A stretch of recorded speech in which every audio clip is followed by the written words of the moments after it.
Are you open for questions? Yes. So if you did not attend classes before, you may find it a little difficult to follow all. Bác có câu hỏi. Dạ bác hỏi trước. Anh xin anh dịch cho rằng cái pháp này có phải là cái pháp mà Đức Phật giơ cái cành hoa huệ lên mà Đức Di Lặc gật đầu cười, có phải là cái pháp này không mà cũng giảng ngày hôm nay không? Mà đây thấy gọi là vi diệu pháp, nhưng mà theo cái sự mà hiểu biết của tôi đó, chỉ chính là thật là duy thức pháp về sau này được thịnh hành một thời khá lớn. I try. There are some technical terms there. He asked, this is Abhidhamma taught by the Buddha. And is it the same teaching the Buddha gave to the next Buddha? Because I think in some I believe in Mahayana text, they say the Buddha taught the next Buddha, which is a bodhisattva in the celestial sphere. And that called the logic of knowledge. I don't know the Sanskrit or Pali term, but the English is logic of knowledge. Because later on they developed in Mahayana something called logic of knowledge, which like contain mana, vijnana, alaya, vijnana. So that is belong to logic of knowledge. So his question is, let me summarize, is this the same as what the Buddha taught the next Buddha? So nói Đức Phật chỉ giơ cái cành hoa lên và Đức Di Lặc gật đầu cười. Thế rồi là he say, không có nói.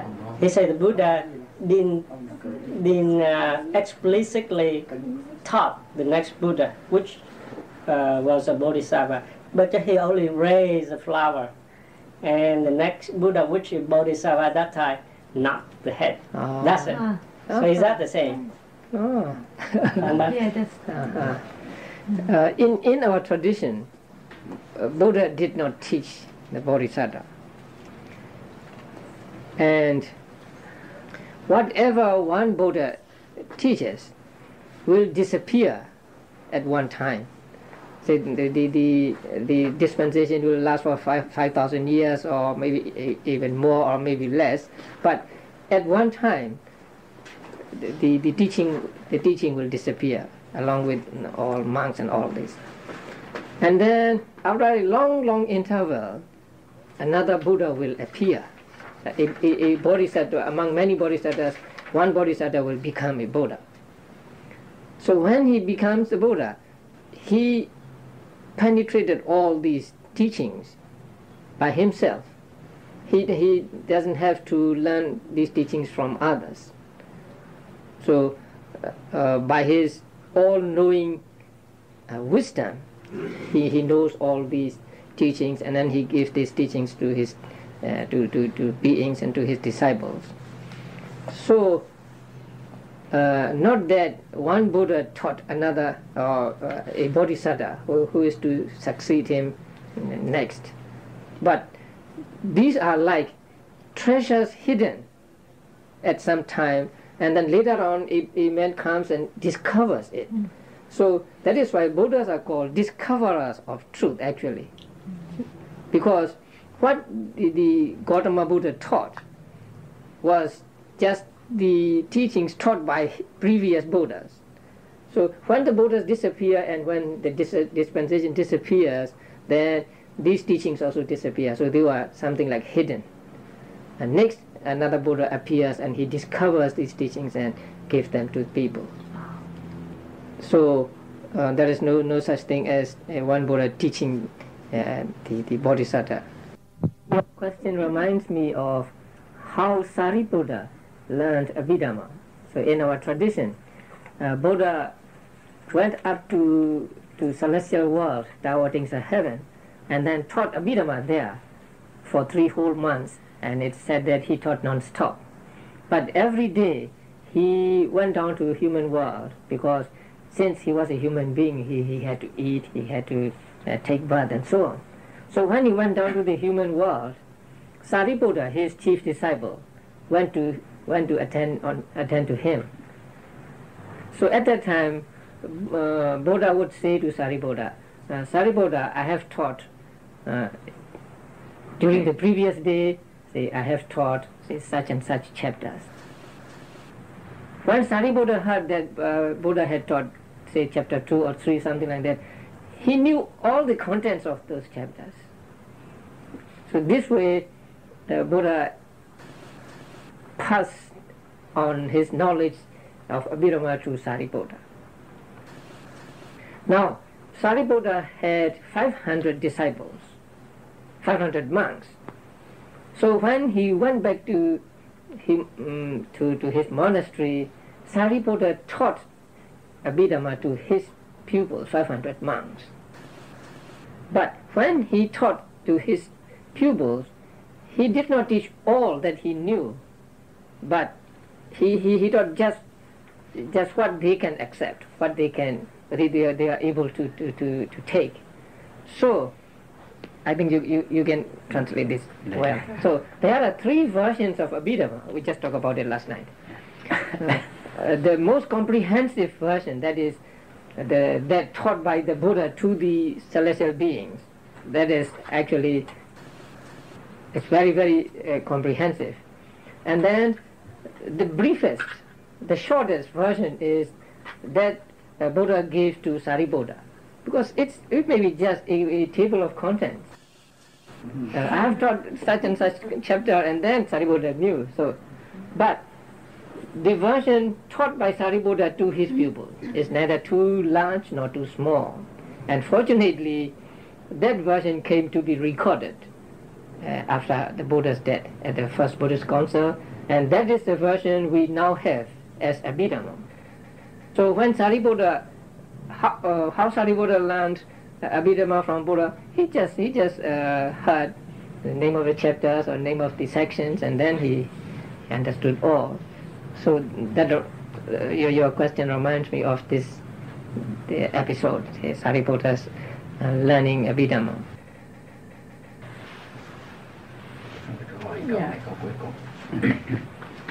Bởi vì hôm nay sư giảng về căn trần thức, và cũng như sư nói rằng là cái đó là cái mục 3. Nếu mà thiếu một thì nó sẽ không có cái gì hết cả. Như là anh nói có đúng không? Trong như nhà Phật đấy gọi là tam y đó, 3 cái chấn cái đó. Thế nhưng mà tôi xin hỏi một cái là trong cái ý thức mà trong này là chỗ sau đó, thì không cần phải hội đủ cái căn cái trần mà nó sinh ngay là cái thực. Có phải không? Thì bác muốn hỏi như vậy. Vâng, có phải không? Có phải là trước kia nói không? Phải cái mắt. Ví dụ tôi mắt này tôi nhìn thấy anh này, thì tôi mới sinh cái thức anh là người quen, để thí dụ như vậy. Nhưng mà bây giờ đó tôi không gặp anh, nhưng tôi về nhà tôi nhắm mắt lại, mà tôi vẫn nghĩ được tới anh, tôi hình dung là cả mặt anh, là tôi dùng cái ý thức của tôi, không có căn mà cũng không có trần, nhưng chỉ cái ý thức của tôi thôi. Vì vậy cái đó nó không cần 3 bộ 3 thì lấy ở đâu ra? His question is as follows. He said when you have eye consciousness, then you have the eye, good eye, and you have visible object. Then in the contact, we have the eye consciousness. Without one of the elements, without the object or without the eye, we don't have eye consciousness. He understood that. However, he say sometimes with the mind itself, you can have something. You don't need the object. So we don't need the object in order to have something. So how do you explain that? Pretty cool. Now, consciousness is defined as that which knows the object. So, if it is to be consciousness, it must always have an object. It is never without an object. That is one thing. Now, say without the eye, we think of something in the past. Now say I close my eye and say I think of my monastery. So I see the monastery in my mind, right? Now, that is not through seeing consciousness. It is through mind that we see. And that is actually memory. Not the real object face to face with us, but the object which is past or which is far away and only in our mind. So that becomes the object of that mind, by which we say, I see my monastery now. Actually, I'm not seeing my monastery, but when I think of it, I think I see the monastery. So the monastery becomes the object of my mind here. And here, seeing consciousness means that which arises through real I. So these two are different. Among the dhatus, in number 17, mind consciousness. So mind consciousness can take objects, past, present, future. And so past includes visible object, audible object, and so on. So when they are past, they are not present, and so they cannot be experienced by eye consciousness, ear consciousness, but they can be experienced by mind consciousness. So with that mind consciousness, we experience the past objects, or even present objects which are not within the range of our eyes. And so these two are different. Seeing directly the visible object and seeing through our mind. If you meditation something, so that thing is never exist. So how that thing get into your mind, and how that object it attract your mind? I think this is a power of mind. We call mental projections. So we conjure up some visible things in our mind, and then we take that as an object. Our minds, the mind consciousness element takes them as the object, and so we see, we think we see these images. Actually, they are in our mind, and we something like remember or experience them, but not actually seeing them. And I think when we conjure up some strange objects in our minds which we have not seen before, I think we rely on something we have seen and then make improvement on it, something like that. So actually we have to rely on something we have experienced and then modify it or add something to it. Could you explain, when you focus your mind on the abdomen and you have mindfulness, could you distinguish which one is Ceta, consciousness, which one is Cetasika, and the process? Clarify that for us. So first, what we call mind is composed of two things, consciousness and mental factors. In everyday language, we don't differentiate between these two. We say, I'm angry, I'm happy. That can mean I have a happy consciousness or I have a good feeling. So we don't differentiate between consciousness and mental factors when we talk in everyday situations. But when we come to technical understanding of phenomena, then consciousness is defined as that which is aware of the object. So just the pure awareness of the object is consciousness. And along with this pure awareness, there is a feeling, say some good feeling or pleasant feeling, unpleasant feeling, some perception, and some other actually reactions to the object. So they, along with pure conscious awareness of the object, they also arise. Then they are what are called cetasikas or mental factors. Now, mental factors and consciousness, there are two things. Consciousness is said to be the leader of these mental things, or the forerunner of mental things. That does not mean that consciousness goes in front and then mental factors follow it. Not like that. They arise at the same moment, at the same time. But without the awareness of the object, how can feeling of the object arise? How can attachment to the object arise? How can aversion to the object arise?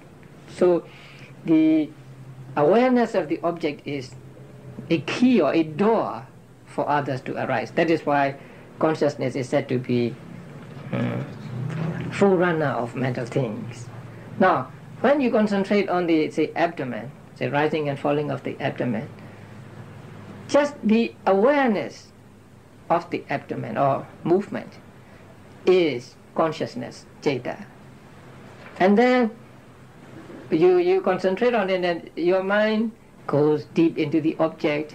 You make a mental note, and those are cetasikas. And you get concentration, your mind becomes settled, or concentration, that is cetasika.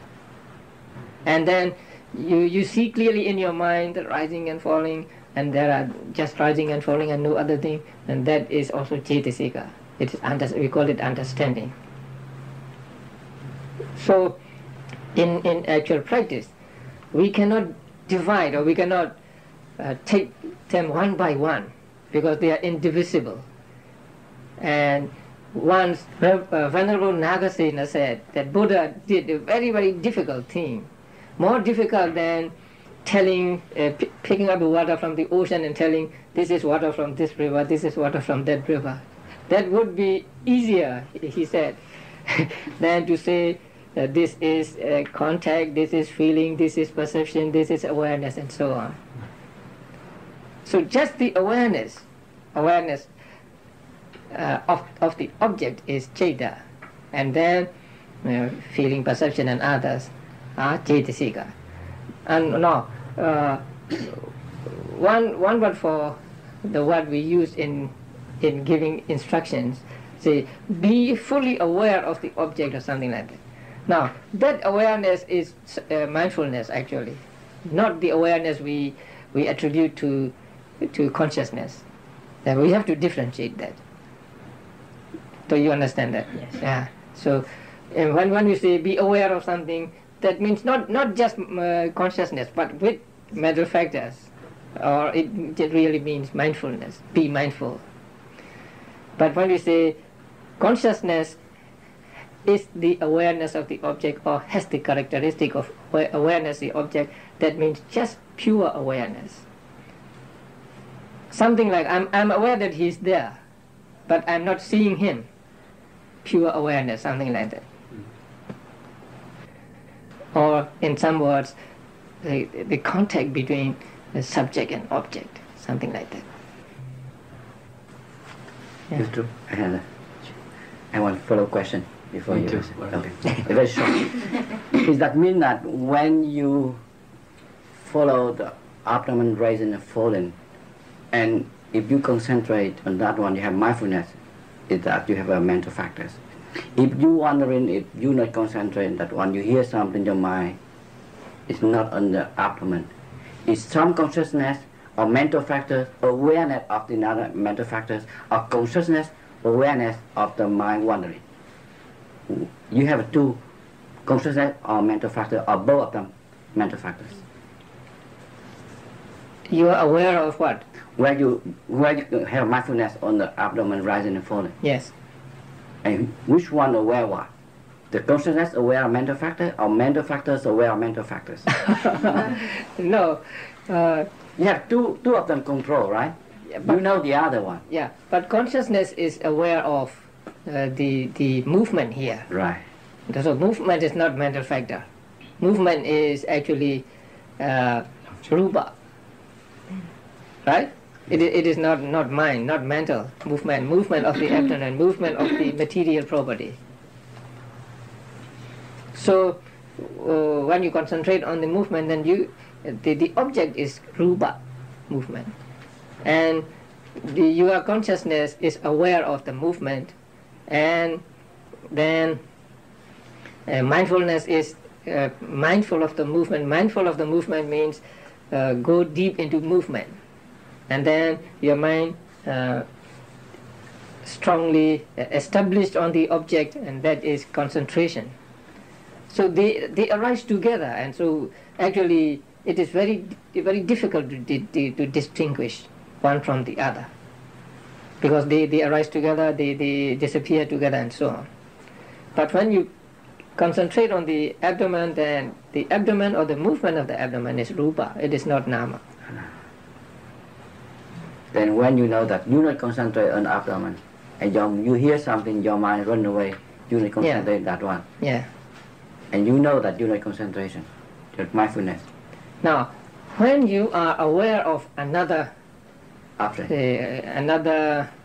consciousness of mind, suppose your mind goes up, and then you say wandering, or say going on. The other consciousness. In that case, one consciousness is the object of another consciousness. Now, you are aware of another consciousness going out. Now, it's very important here. When you are aware of another consciousness, that another consciousness has already disappeared, actually, a fraction of a second. But in the context of meditation, we call it a present object. But actually, it is not present at that time, because no two consciousness can arise simultaneously. So the one consciousness which is aware of another consciousness is present, but that consciousness which is the object of this consciousness has already disappeared. So maybe a billionth of a second. I have a question. When we practice Vipassana, the objective is to be mindful on an object, any object, so that we give a chance, an opportunity for the 52 mental factors to arise. And when we come and tell you our experience, we are basically describing one of the 52 mental factors. And the progress of our practice depends on which mental factors arise during our meditation. Now, you know there are 52 mental factors, and a number of mental factors arise together at every moment of consciousness, because there are the first 7 which accompany every type of consciousness. They are called universals. So whatever consciousness arises, they are always with it. And then there are others that arise only with some type of consciousness. So when you practice meditation, now you try to concentrate on, let us say, the abdomen. So there is the awareness of the abdomen as an object, and also there are mental factors like mindfulness, mental effort, concentration, and also understanding. And there are others too that arise at that moment, but these are important ones. So at every moment of meditation, say if meditation is to be good, then these factors must be present. First, it is confidence, and then mental effort, concentration, mindfulness, concentration, and understanding means seeing the object clearly and seeing its characteristics or its nature, and seeing that it arises and disappears. So that is called understanding of panya. So when you practice meditation, more or less these factors are present in your mind along with consciousness. So we cannot say that there is only one mental factor accompanying or 2 mental factors accompanying, because there are now when you practice meditation, you have kusala consciousness, one of the 8 kusala consciousness, and so these one of the 8 kusala consciousness are said to be accompanied by about, if it is the best of the consciousness, then it is accompanied by 38 mental factors. But among them, So what are important is what I have said: the confidence, effort, the five faculties, mindfulness, concentration, and understanding of wisdom. Sometimes wisdom may not be present yet in the early stages of meditation, because you are just trying to get concentration, and so understanding may not come readily. Because the real understanding can come only when you have concentration. So before you get good concentration, real understanding may not come, or you may not see the object really clearly. Sometimes, even after practicing for some time, sometimes you don't really see the object clearly. There's something fuzzy about that. So that means the understanding is lacking at that time. So when you see clearly, well defined, not mixed with other objects, then you are getting the real panya, or understanding.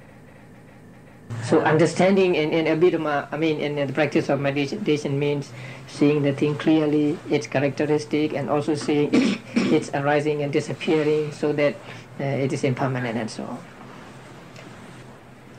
Okay. Question. When we are aware of things, we are less attached to the object that we are aware of. Where is that? Well, let's put it this way: how come we're not attached to it? Where do we cut off the attachment? Mindfulness is a wholesome mental factor. So when there is mindfulness, then attachment cannot come in. Real mindfulness. When we lose mindfulness, then attachment or aversion or whatever, they can come in.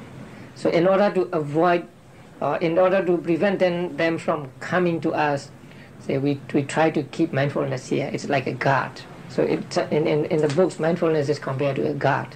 That means when there is mindfulness, you're always on alert. And so these unwholesome mental factors cannot arise in your mind. The moment you lose mindfulness, then they come in, and that is when we are attached to this thing, or we are angry with something else. That is why we have to keep mindfulness, say, always, or as much as we can. So when we're enjoying something, we can still be mindful of enjoying? It is impossible. When there is enjoyment, so enjoyment means we are attached to it. So there can be no real mindfulness when we are enjoying ourselves, enjoying food, enjoying some performance or whatever. When we have a mindfulness, that means we can stop the mental formation arising? Not all mental formations, but unwholesome mental formations. Yeah. Because mindfulness itself is a mental formation, right?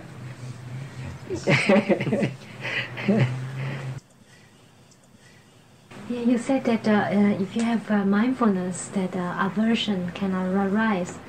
But many times in meditation, that feelings might come up, and then we are aware of it, like we are aware of anger, but still you still feel the anger, yet you are aware of that. So does that mean that you don't have the mindfulness yet if you still feel it, even you're aware you're, say, angry? When you are really aware of your anger, then that awareness, or that is mindfulness. Mm-hmm. Mindfulness comes in, and so anger is not in your mind at that time. First you have anger, right? Right. So there is anger. Anger accompanying your consciousness. Right. Then you invoke mindfulness. You try to be mindful of anger. Mm-hmm. That means you push anger out of you, mm-hmm. and let it become the object of your observation or object of your mindfulness. Mm-hmm. So at that moment, as I said before, that anger has actually already disappeared a fraction of a second. But mind works very, very fast. That is why we think that we can take two objects at a time. So you are seeing me and you are hearing me at the same time, right? Simultaneously you think. But if we could analyze your, say, mental process, then we'll see that seeing and hearing alternate. But it's so fast that we are not able to see that, say, mind just come one after another. Any more questions? I have a question. You talk about mind, and I read in the book, a meditation book, and there was just like something like a poem. They say that when you cut the root of the tree, the leaves will wither. But when you cut the root of the mind, samsara will fall. So what kind of mind do we have to cut? Not the mind, but the root of the mind. The root? Right? Yeah. Yeah. So that means two most important mental factors: ignorance and craving or attachment. These two things are called the root of the samsara, or root of round of rebirths. Because so long as we cannot eradicate these two things, we will always be reborn again and again and again. So when these are cut, then like a tree which principal roots have been cut, the tree withers. So when these two are cut, then there are no more accumulations of merit or demerit. Both merit and demerit are, they don't get chance to arise. So not cutting the consciousness itself, but the root of, actually, we not root of consciousness, actually, the root of samsara, or the root of round of rebirth. You said that the same consciousness that are divided into seeing pleasant things result from good karma, and seeing bad things result from bad karma. So it seems to me that seeing consciousness are changed. But in the way that the Buddha teach one of the disciples, that when he saw the river, the Ganges river, and the disciples say that the river from one time to another time it changes, like impermanent. So Buddha asked him, so what is permanent? And the disciple didn't know how to answer. And Buddha said, your seeing is permanent. But in here, you say, it seems to me like it have bad karma and good karma. It means that it's change. It's not permanent. Maybe. Chị muốn luyện. Yeah, She said it like this: when you have eye consciousness, you have two types. Yes. And good consciousness from good karma in the past, and bad consciousness from bad karma in the past. And these two types consciousness sometimes interchange each other, take turn one after another. Yeah. Yes. So it implies the changing. You see, like in changing. Like in the Buddha teaching, when you see the Ganges river and ask the monk, like a Heraclitus, we never stepped in the same river, so it's changing the same concept. But then Buddha, what is not changing? Then the monk could not answer the question. Then Buddha said, your seeing is not changing. So that implies permanence. So it's like they do not go together or not consistent. So how do you elaborate? Can I? According to the Buddha, everything in the world changes. There is nothing which does not change. Consciousness or mental factors or material properties. Because the Buddha criterion for impermanence is that whatever has a beginning and an end is suffering. Whatever has a beginning and an end is impermanent, and whatever is impermanent is suffering. So whatever has a beginning and an end is impermanent, and everything in this world has a beginning and an end. So our consciousness is also impermanent. The objects are also impermanent.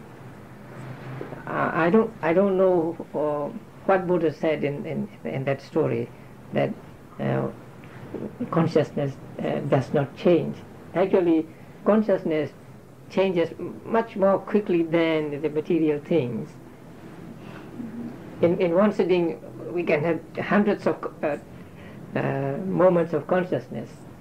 So there is nothing in this world which does not change. That's why I didn't understand, because usually everything changes, and then Buddha said your seeing doesn't change. Maybe I think, say, if it is really said by the Buddha, it could mean that your outlook does not change. That means you have the same outlook again and again. So you think it is impermanent or you think it is permanent. So your outlook of things. And next time you have the same outlook, and the next time you have the same outlook. Then, in the conventional sense, Buddha will say your seeing does not change. But actually, as you know, seeing consciousness lasts for only a fraction of a second. It has to disappear. So everything is in a flux. Everything changes. But when we have the same opinion of something again and again, then we are said to have the permanent outlook on these things. Say, I think this is permanent, and next time also I think this is permanent. Next time also permanent. Then my outlook, my opinion of this does not change. So that is in the conventional sense. But in the ultimate sense, there is nothing which is permanent in this world. I think her question was something as a meaning like, if you see the thing, then the thing is always changed, but the seeing of you is always the same. That's what she meant it in one of the sutra. I don't understand myself either. So the same type of seeing arising again and again, something like that. Can I contribute that? Actually, she mentioned about some of the Mahayana Sutta. Maybe in the Diamond or in the Shuragama Sutta. When the Buddha, Shuragama, when the Buddha asked, showed something to Ananda, I believe, Venerable Ananda, I believe, if I'm not wrong, and he said, "Do you see this?" Or he hit the bell, hear the sound. "Do you hear this?" Then Ananda said, "Yes, I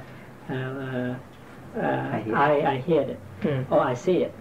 When the Buddha take away the thing, and or there is no sound, then do you hear it? Then Ananda say, "No, I don't see or I don't hear." And the Buddha say, "No, you hear the no sound, or you see the no sight." Nothing. So that she meant by that seeing is permanent. But I think it's different from the definition of consciousness. Yes. Or maybe say you always see. You see the thing, or you see its absence. So when the thing is taken away from you, you see the space there or something like that. Maybe that is what is meant. So you always see something. You see something or you see nothing. Well, you said everything in this world is impermanent. Can we say that if you have right understanding, one of the 8 have, can we say that the right understanding is permanent? No. You know, these have existence only for one moment. These are mental factors, right? right understanding is mental factor. So it exists for only one moment or three sub-moments. It may arise again. A similar mental factor may arise again and again and again. But the mental factor itself will not last for more than these three brief moments. So the right understanding is also impermanent. Now, even the consciousness at the moment of enlightenment, the path consciousness, right? Path consciousness arises at the moment of enlightenment. Even that path consciousness is impermanent. It disappears and then fruition consciousness follows, right? So even path consciousness or fruition consciousness, the supramundane consciousness, is impermanent. Although they are called supramundane, they still have arising and disappearing, not like Nibbana. So they are also impermanent. Too much He says the last question. Please. For everyone. Yeah. Về sư là vì thế này. Khi mà thiền, hành thiền thì có chánh đạo và có định. Có định nó sẽ nảy ra cái huệ. Vì vậy sư có chấp nhận theo cái ý hiểu của tôi ấy, là vừa rồi ngũ căn ngũ lục gì đấy, bây giờ tôi hỏi có chấp nhận ngũ nhãn của nhà Phật không? Là dục nhãn, thiên nhãn, huệ nhãn, pháp nhãn, thập nhãn. Như vậy bây giờ sư đã thiền hành lâu như vậy và đã định, đã sâu lắm rồi, thì đã đắc tới cái huệ nhãn chưa? Không được cái nhìn. Bởi vì sư nhìn thấy cái tánh ở bên trong, giảng cho anh em chúng mình là giảng cái tánh, chứ không nhìn cái tướng, mà nhìn vào cái tánh bên hả. Thì vậy sư đã đắc tới huệ nhãn chưa? He said that when we practice meditation, if we have a good mindfulness, concentration, we will have panya. And he said there is 5 types of eyes. The neck eye, the eye, like it is. Dhamma eyes. You know, you can see far away things. Yes. That I don't know the term. Divachaku. What? Divachaku. Yeah. Celestial eye. Celestial eye. And Buddha eye. And Dhamma eye. So 5 type of eyes. And he would like to know, if possible, do you have the panya eye yet? so that you can tell us, we can learn from you something. Then we try more. You know what's in our minds. I may have some inkling of that panya, but not the real panya which the Buddhas possess, because they are called, let me see, peculiar to Buddhas only. The Buddha eye or whatever.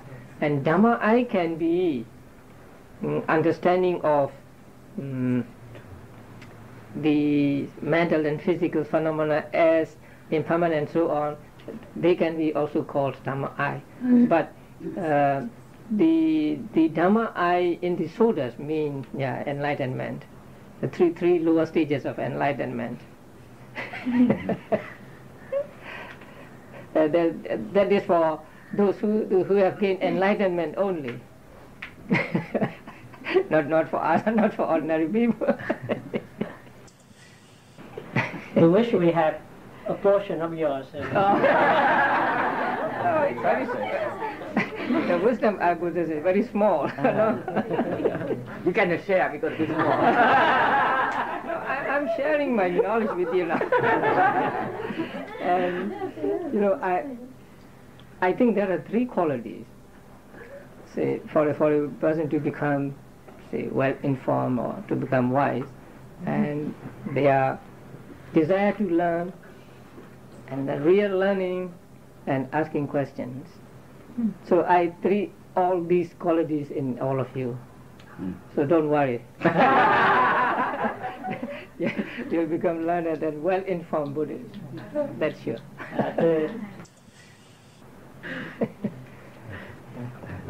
I think it's about time. That's about time. Yeah, for today. It's 7:03. Yeah. Huh? We have two Oh names. yes. Could you specifically mention because they are very sick? Yes. Bin mother, second one. Bin mother. Second one? The second one. The second one. Yes. Oh yes. Sư. Yeah. Yeah. I went to see her last month. Oh.